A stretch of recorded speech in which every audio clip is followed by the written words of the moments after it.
Okay, good morning. I'm Valerie Cantella. I'm the author of Off Script, A Mom's Journey Through Adoption, a Husband's Alcoholism, and Special Needs Parenting. And I am happy to share about how to use Scrivener Basics for you. And as we get going, I just want you to know, feel free to pop up with any questions as we go through the slides. And then at the end, if you have specific questions, I'm happy to turn on my live version of my Scrivener project so we can navigate around. But I wanted to set it up this way. I don't know about you, but when I was in high school, I had a binder that looks like this, and inside I had tabs, and then in those individual tabs, I had pieces of paper. And I see Scrivener as a $50 version of that plastic binder that we used in school. So you have your overall binder, and then you have folders or sections in there. And then you also have pieces of paper or text files or photos that are within each folder.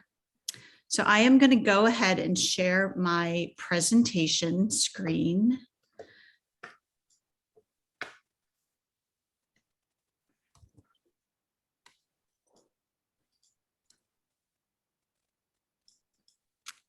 So can you see this PowerPoint? Yep. Okay. So I'm using Scrivener 3 for Mac, but I think most of these concepts are pretty consistent throughout all versions of Scrivener. And like I said earlier, if you have questions, I'm more than happy to stop and answer them. You can email me, valerie@valeriecantella.com, and I'll send you a copy of it.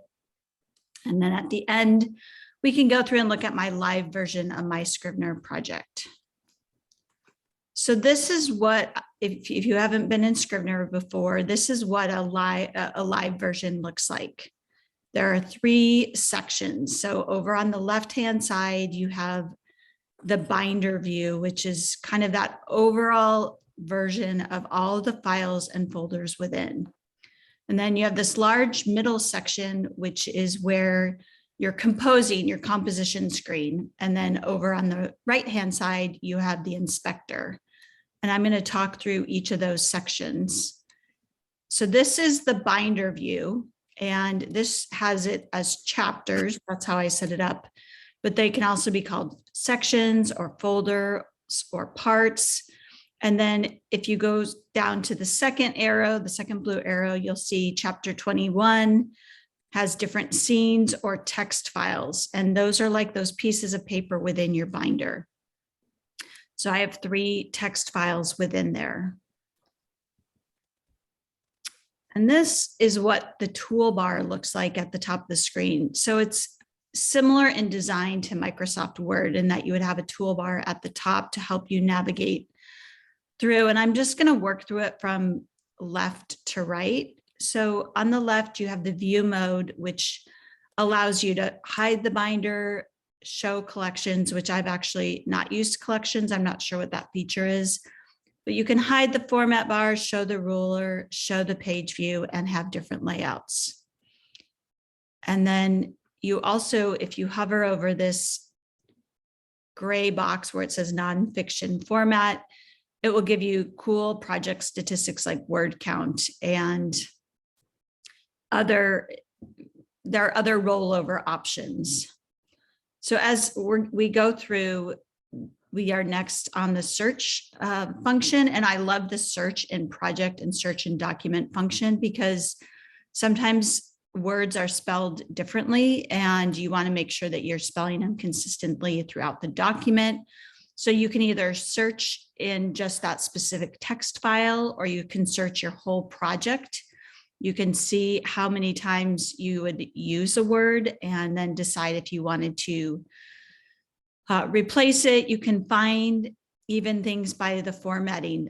For example, if you used some items that were formatted in 14-point Times New Roman and you wanted to find all of those, say you used quotes in your document, you could do that. So it's kind of similar to how you would search in Microsoft Word. And then on this add section, you could add new text, which is like that individual piece of paper in your binder, or you can add a new folder. You can also import web pages, which can be helpful if you need reference material or you have some other web page that would be helpful in writing up the document. And then these two buttons, the trash and the quick reference, I've never used either of those icons. I use them I delete the files and folders in a different way because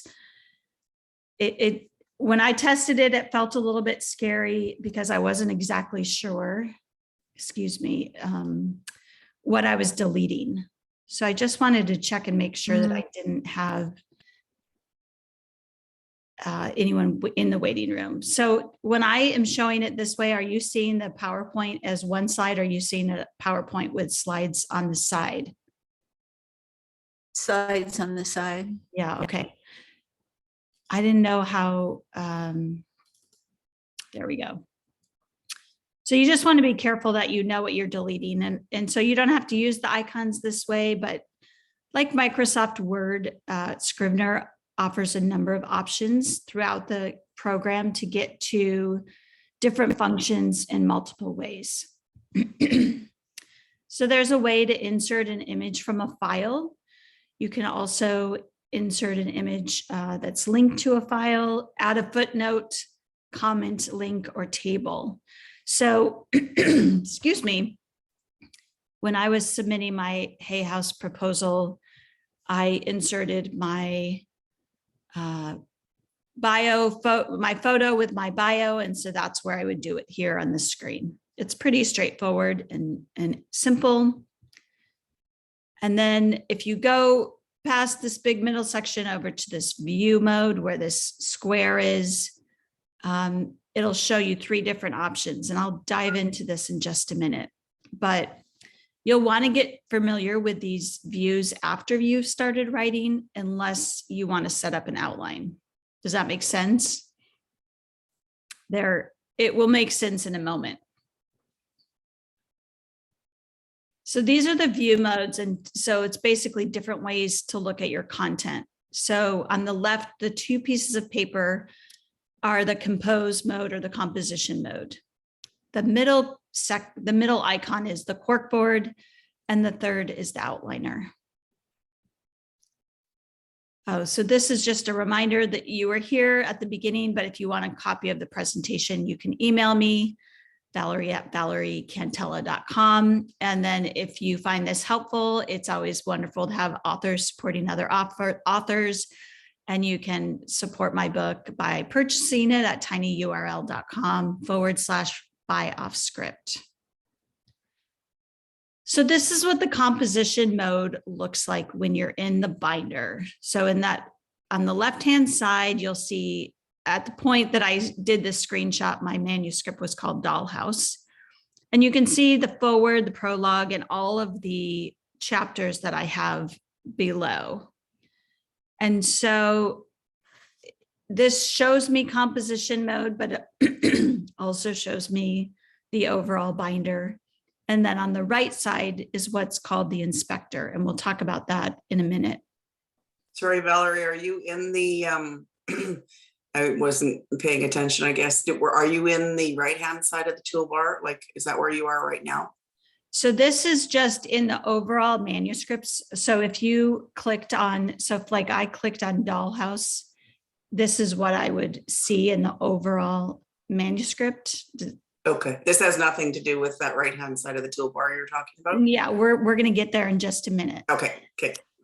Trying to make sure that we walk through each piece. And then of course, at the end, I'm happy to answer questions when we're in the dynamic version of Scrivener. For sure.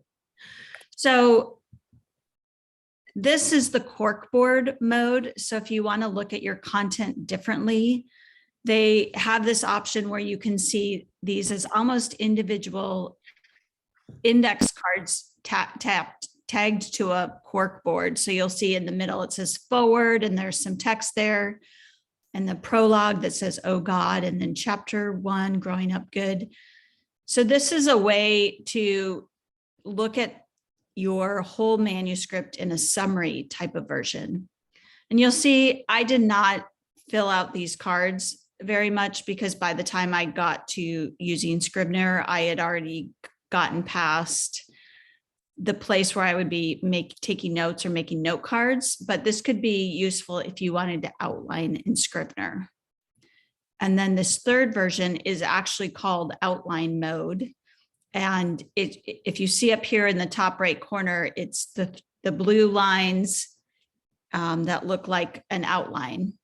And so this is one of my favorite modes to look at once you've gotten some of your writing done, because it offers so many different ways to look at your content. So in the middle section, I'm looking at my whole manuscript. So you see the foreword, the prologue, and then it says, "Oh God," which is a text file under prologue. But then that's the title and synopsis section. But then you go to the status section. And this was really helpful for me because I have a pretty extensive workflow in terms of writing and editing. And so you can change each of these status items. So the forward has no status because I never put in writing, first draft, second draft. But with the chapters and the folders, I would say revised after CW. She was a beta reader for me. And then you can also name your section types. So this is important for formatting. And then it can give you the total word count as well. So you can also customize this and add additional fields that are that you'd like to see when you're looking at your overall manuscript. Does that make sense? Do you have any questions on this? So this is what the Corkboard mode looks like at the folder level. So let me go back. If I was in chapter 1 and I clicked this and I clicked on the Corkboard, it would look like this. So these are the first few lines of each text file or piece of paper within that folder. And then the composition mode, which is mostly like a Word document, writing the information, looks like this. So really, if you're used to writing in Microsoft Word, it's very similar when you're composing. So this is the outline mode at the folder level. So you can also see those same items, the title and synopsis, the status, the type of section it is, and the total words. So there are these other icons over on the right-hand side of the main toolbar, the compile, bookmarks, and compose. And I actually don't use those this way, but it's another, excuse me, way to get to those same places in the program. And then the inspector, which is a very cool feature, which we'll talk about in just a second.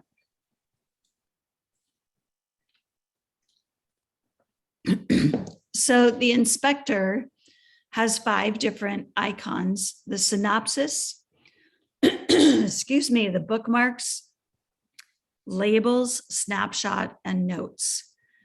And so the synopsis is, again, if you're outlining, you might want to put in a few sentences of what you want to say there. I have a frog in my throat this morning, ladies. I'm so sorry. And bookmarks, if you wanted to bookmark a section, I didn't use that, but the labels section can be really helpful in making sure your through lines of your characters are consistent throughout the document. You could label them as, for example, if you were writing a teaching memoir, you could label them as action steps for a section, or questions to think about, or I'm not sure, you could use them for a whole slew of things. I created labels based on the different characters that were in my memoir. And so that way I could look at it and make sure that I was pacing them correctly throughout the story. And then I'll get further into the snapshot feature. And the notes section you can use if you write something, but you want to fact check and you want to leave yourself a note saying, I need to look at what the weather would have really been like in the middle of June in 1970 in the Midwest. So lots of cool ways to put reminders to yourself without putting them within the main manuscript. So this is one of my favorite features of Scrivener, which I think is a improvement on just writing in Microsoft Word. So, if you write in Microsoft Word, you have your file. And then if you want to maintain the integrity of that file or be able to reference it in case you want to go back to changes you made before, you have to do a save as and rename it, and you end up with a bunch of different files. And then you can compare documents and figure out what you changed. But within Scrivener, it's all within Scrivener. So let me show you. This is the snapshot tool. And well, let me go back actually. Unfortunately, the way that, there we go. Zoom is showing up, it was covering the icons. There's this little camera icon. And if you're in let's say you're in your text file of chapter 2, and you're just about to get started and you're going to make some changes. So you click on this little snapshot button, which if you have your audio on, makes a camera sound, and it takes a picture of your text. And then every time you make changes, you can, if you would like, you can take a snapshot of that. And if you think, oh, I didn't like that revision, you can click over here on this rollback button to an earlier version. So you'll see I have a 2:13:21 version. I must have taken 2 snapshots of that. I have a 4:9 version. I have a 4:10 version. And so anytime I was doing significant work on a text file, I would take a snapshot just in case I would want to go back to that phrasing. But the really cool thing is that on this next screen, you can do a comparison. So you can see everything you changed between the current text and the previous text. So it will show you in red what you deleted and in blue what you added. And so that's a really nice way to compare documents. And yeah, I just think it's one of the best features because I'm kind of a minimalist. And so in my file system, I don't like to have a ton of text files in Microsoft Word and then try to figure out how do I get back to the previous version or compare documents. So does that make sense? Yes. Yeah. To me, this alone is worth the $50 of Scrivener. It's a one-time fee of, you purchase it once and they give you updates. So then Scrivener also does automatic backups, and you set that up in the preferences folder. I believe it defaults to automatic backups. But you can reopen projects, set it up to reopen projects, back it up when the project opens, closes with each manual save.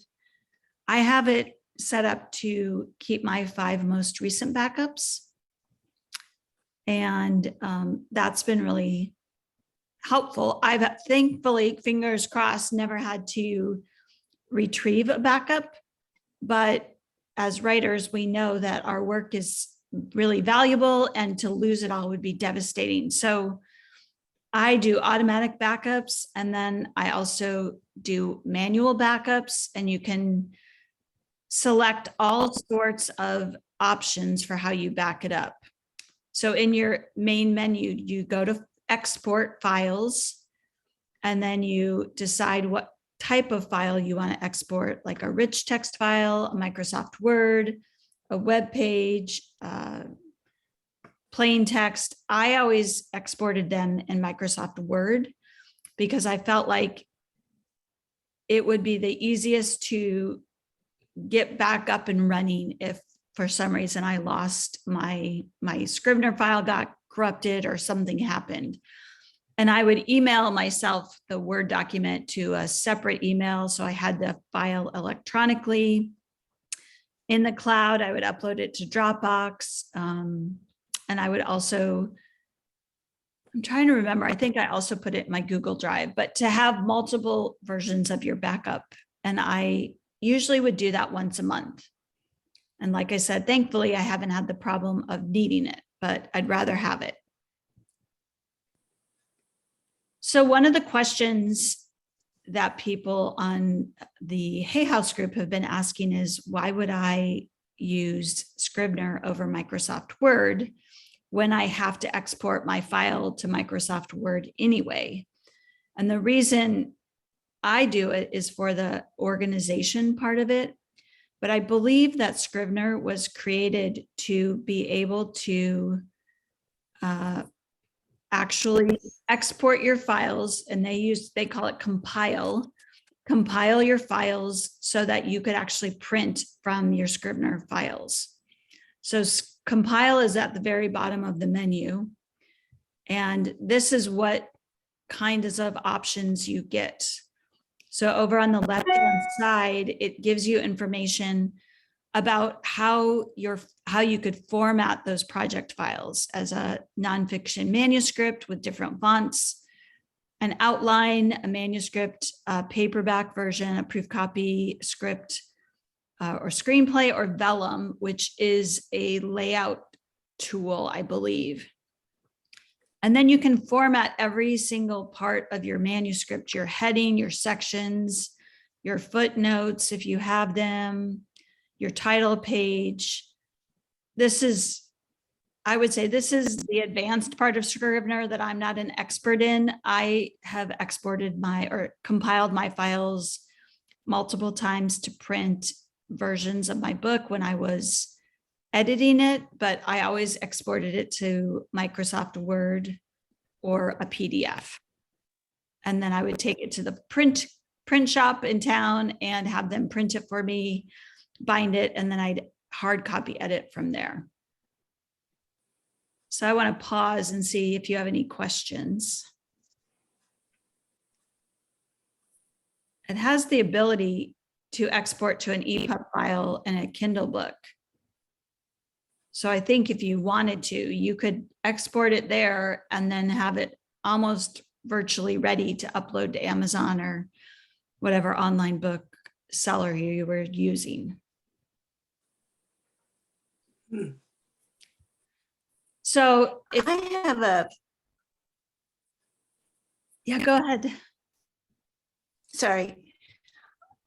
I have a question. I have been writing because I didn't know any different. I've been writing on my Mac on Pages in the Pages doc. So how do I get all that I've written from Pages into Scrivener? Do we cover that at some point? Yeah, let's actually talk about that when I'm in my live file, because I can show you how to do that. Perfect. But Thank you. once you get into Scrivener, if you just want to have basically like a Word document screen that doesn't have all the other pieces showing, you can click on this Compose button at the top right of the toolbar, and you'll just see this screen with a black background. So you can really focus on writing. So, Okay, great. So my favorite features are, I love the binder and the way it organizes, helps me stay really organized. I don't know about you guys in your writing process, but I had a lot of content that I was moving from other sources into Scrivener, and I wasn't exactly sure how I wanted it to lay out. I first thought I was going to do it chronologically, but then to make the story more engaging from the beginning, I moved some pieces around. And so this gives you the option of moving parts of chapters around really easily. And I even had a file of ideas that I wanted to include, and I wasn't sure where they'd go. I had quotes that I wanted to include. I would put those at the top of every chapter. So for me, that just really is helpful. And then that snapshot tool where you're taking a picture of your current version and you have the ability to compare your versions pretty seamlessly. I really liked that. You can customize the icons in your folders within your binder. And so I use those. I would customize them to be a light bulb or a chalkboard to identify different statuses for me to say, oh, what do I need to work on today? Chapter 15 has a light bulb, and that's my signal to myself that I need to flesh out the ideas there. Or the chalkboard may mean that it was with an editor, and I would need to go back, and I was waiting for that editor to give me feedback. And then I also like that tags and status field in the inspector where you can identify characters or themes or other places to make sure your story is consistent throughout and that you're having the same through lines. I like the statistics because for me, I originally set a goal of writing 50,000 words. My first draft, really rough draft, was 65,000 words, and I thought it was really good, but then I edited it down to about 48,000, and so it's fun. I know that a lot of times in the Hay House group, they talk about writing a certain amount of words or a certain amount of time each day or regularly. It's cool because you can set targets in there. And then I like the search feature. So these are the resources. And if you send me an email, I will to Valerie@valeriecantella.com. I will send you this document so you can click on some of the resources that I use to learn how to do this. And then, like I said earlier, Scrivener is about $49 and it's a lifetime license. And so they'll email you when you need to upgrade or update your version. I have an affiliate code, which is tinyurl.com/VC Scrivener. And I think I get a few dollars if you buy Scrivener that way. And if you've already bought it, wonderful. I'm glad that you're part of the Scrivener family. And then this is my contact information again. My book is Off Script, A Mom's Journey Through Adoption, A Husband's Alcoholism, and Special Needs Parenting. And you can get it online, ebook and paperback, tinyurl.com/buy off script. And then I am going to stop the share for this. And I'm going to go into my Scrivener document so we can navigate around. Do you have any questions while I'm doing that, pulling that up?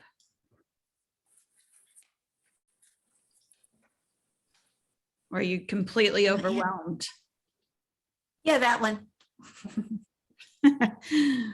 Okay. So this is my actual Scrivener file. So you can see over here, if I on the left, if I open these arrows, it shows you the things underneath. So chapter 1, the way I ended up formatting it is each chapter has a quote at the beginning. So I put the quote into one text file, and then I put the text into a second text file. And that just helped me when I was compiling the document for publication, because the text, the quote looked a little bit different than the text file. If you, I was just mentioning that you can customize these icons. They're all now folder icons because they're all finished, but you can go down to this, right click on it and go to change icon and choose any number of icons to put in there. Pencil would be, I would use the pencil when I wanted to continue writing, I'd use the question mark if there was something I needed to research. But I am a visual person, and so I liked being able to say exactly where I was. You can also even customize your icons up here at the top, manage custom icons. You can use flags, question marks, etc. So that's pretty detailed, but is there anything specific you would like me to show you? No, I just have the same question as in how to import. Oh, I right. think you're into that. Okay, thank you for reminding me. So if you go over to the file menu up at the top, it'll say import files. And then you would just find your, see, I don't have anything in Pages in my document. I mean, on my computer, because I don't use it, but let's Would say, the same be like mine would be out of Word, not Pages. So it would it yeah, be the so same? here, let's just import this. I just clicked on the file that I wanted to import. It's this one. And so here's the file as it was in my Word document. And so then you would just work with it like, oh, I don't want that anymore. If I realistically was doing this, I was importing a Word document, I might go over here to Inspector and click on the camera here Mhm. to take a picture of this before I started doing all of this, so that I had a snapshot. But how do you get the document that's in your Word or Pages to show up on that left bar? Well, so this is actually the Word document that I imported. So that was, if you go to File, Import Files, then it searches your computer for any file that you might have. So then it's here and it's in this screen. And then if you wanted to take a snapshot, you would click on plus. So now you can see it's showing me two different snapshots. Okay. And then let's say we want to Okay. take this out, and then we'll do another snapshot, and then we can compare. I think this is going to compare them.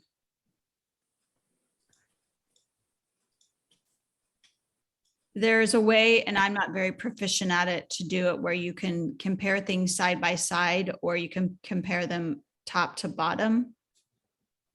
Okay. Okay, so see, it's comparing these two, but it's really Yeah. small. Yeah. So we only changed that little part right here at the first line, but that's a way for you to see it. Yeah. And then I go, oh, I'm going to roll that back to the original. And it gives you a warning. Do you really want to roll it back? And I'll say, no, I don't want to take a snapshot, but yes, I want to roll it back. And then you can make this smaller again. And So it's pretty user friendly. I think it feels intimidating to a lot of people initially, because it's very, I mean, there are so many things that this program does, but if you know just the basics, there's a lot you can do without having to learn it inside and out. And so Kelly Nataris, who's with Hay House, she says there's a ton you can use, but just use what you need to use to get your manuscript to the place you need it.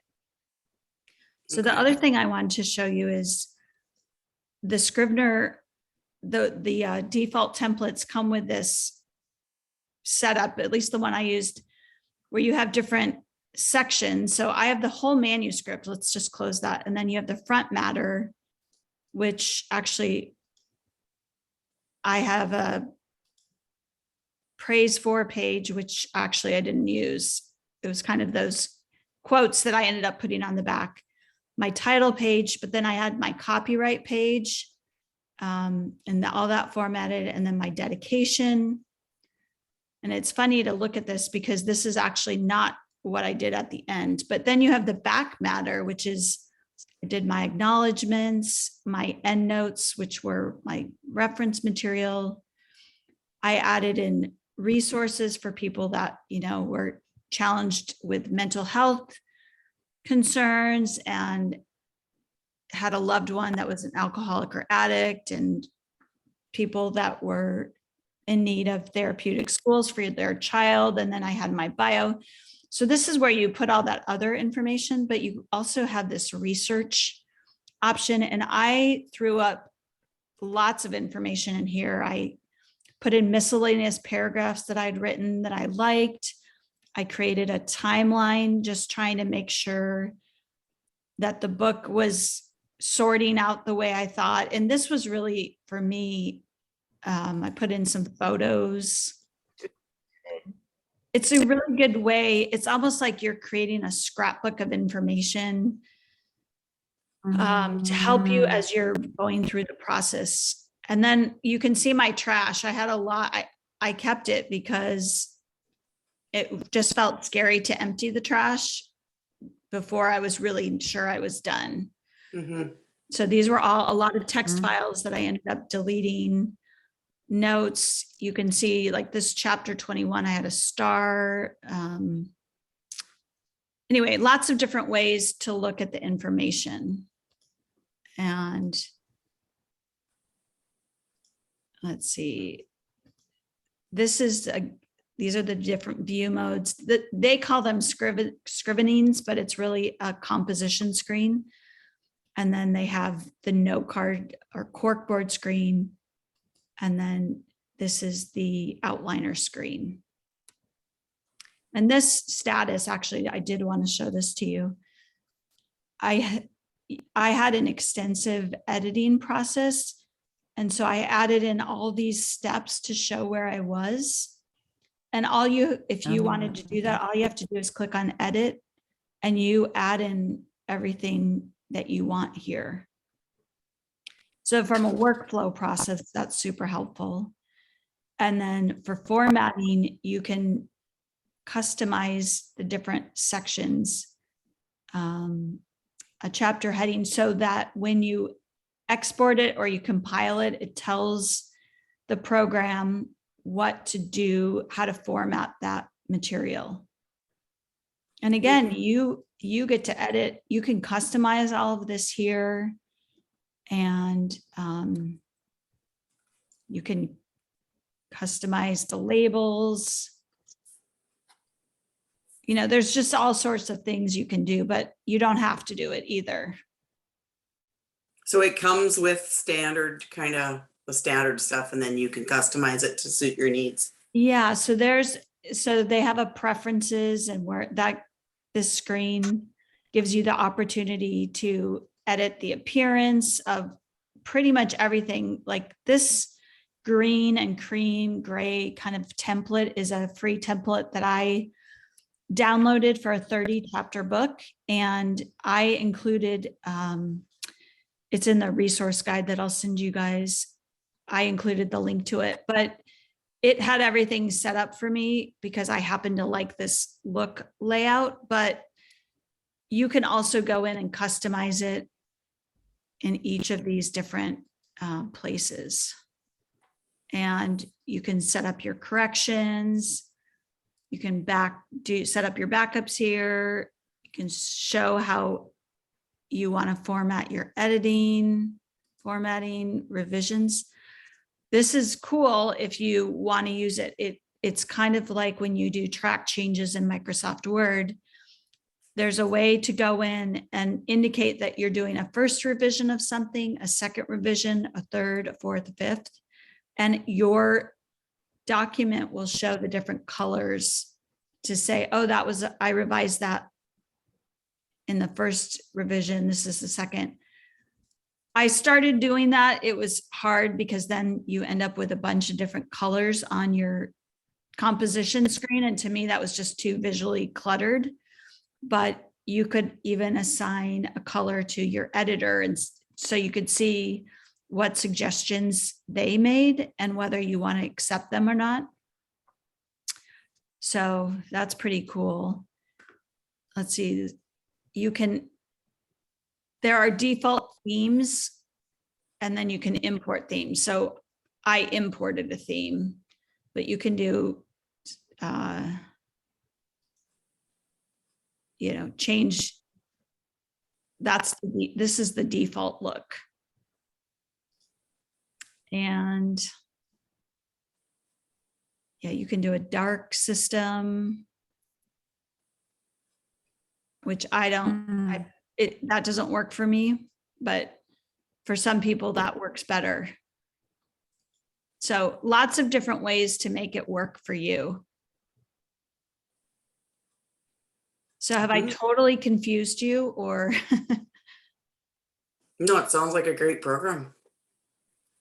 Yeah. I'm looking forward to getting into it. Well, feel free to reach out to me as you're going through it. If you have questions on how to use it, I'm more than happy to help you kind of work through or clarify anything that was confusing. But if you do email me, Valerie@valeriecantella.com, I'll send you a copy of the presentation, and I'll send you my resource guide, which has some links that you can check out too. I listened to 3 YouTubers talking about Scrivener. That's how I learned how to use it.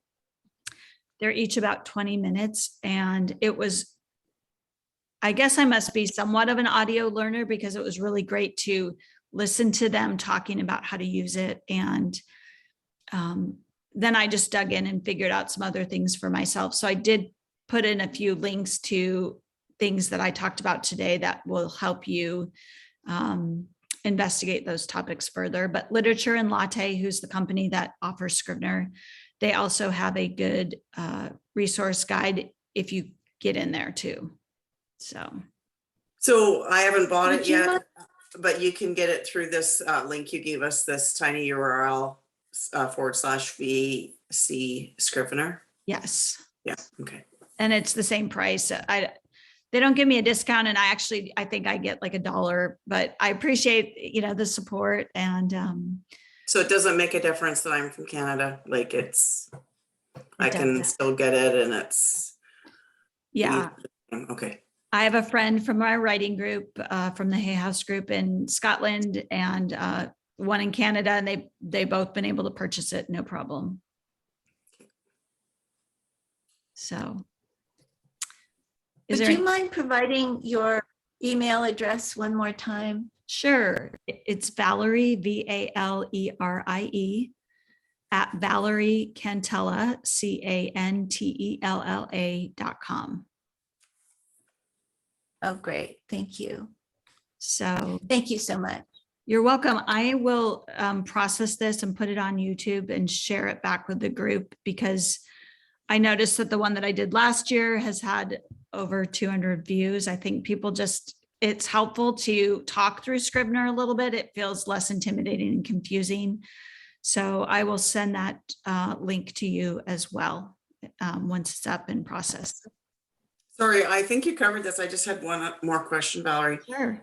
Like that you can, when you go to save stuff in Scrivener, you can save it as different formats, correct? Yes. So they have the compile function, which I think was intended to be able to basically export your document for printing a book file, but they also have an export function. So you can do it in Word, rich text files, PDFs, plain text, and some other formats that I'm not familiar with. Okay, perfect. That's all I wanted to know. Yeah, it's really helpful. I exported to Word, and then that's what my editor took, and she would edit from my Word document. And then I would go back in and change it in Scrivener. Okay. So that I had a master file in Scrivener. But ultimately, my final copy that I sent to my interior formatter was a Word document. So people are sometimes confused about why you wouldn't want to do everything in Word and why you would use Scrivener, but I see Scrivener as an add-on to Word. That's, like I said, it's a $50 binder. Yeah. But for me, keeping that track of everything easily for $50 was a huge, really positive use of my time. It does look very less cumbersome than Word, like you said, saving and all these different revisions, every time you kind of go into it. If you want to keep this looks more streamlined and easier to navigate that way. Yeah, version control is a pet peeve of mine. And so this eliminates the version control issues. Yeah. Yeah, it's a nightmare. It is a nightmare. So I hope you guys dig in because it's a really great program, super useful. And like I said, reach out if you have any questions. Great. Great. Do you Thank often do you your so much. book? Do you often do your book outline like right in Scrivener? I was good. That was one of my questions, and then you covered it with the outline version. So do you use that for your outlines or? This book the book that I wrote, the off script book, is a memoir. So I didn't really need to outline it initially because it felt like it was linear sequential and just the chronological component of it. I have an idea for another book about relationships and recovery. And I think I would outline in Scrivener because I would want to make sure that all the components went in the right order and I could move things around. And I would probably even use the corkboard more and write on note cards. This is my idea for this section of this chapter. And it's actually something my husband and I are thinking about writing together because we have a very interesting, amazing that we actually ended up coming together as he's the person in recovery and I'm the person that has never had more than one glass of anything other than Diet Coke. And so the fact that two people from very different situations came together, got married and fell in love and had this really authentic, deep relationship is interesting. But that's an aside. That the fact that we would be both writing the book and yet I'm really the writer, editor person, we'd have to organize it really well. And so maybe I would say, okay, this is Tom's note card and he writes on this and then I write on this. And yeah, I can see that. I can see the difference for different types of books, what you're planning on writing, that it would be helpful or not. Like you said, your first one was linear and very sequential. So yeah, because I have the same thing going on. I've got about 4 books in my head right now. And the one is very like, it would be more of like a memoir type thing, but there's so many components of it that I feel like it might be too much for one book, that I would maybe have to split that into more than one book. Yeah. And so I think that would be really helpful to get all those bits and pieces kind of together, and then you can kind of separate them out into which book they would belong into.